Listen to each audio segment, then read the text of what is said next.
আমরা আজকে চলে এসেছি আদি হরিদাস মোদকে একদম সকাল সকাল থেকে।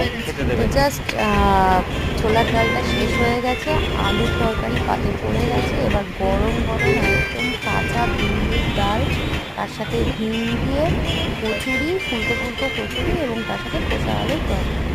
জাস্ট অসাম ছিল খেতে। আপনাদেরকে আমি সাজেস্ট করবো অবশ্যই আপনারা খেতে যাবেন, তবে সকালে, কারণ কচুরি শেষ হয়ে গেলে যখন লুচি দেবে, লুচিটা কিন্তু খুব একটা ভালো লাগে।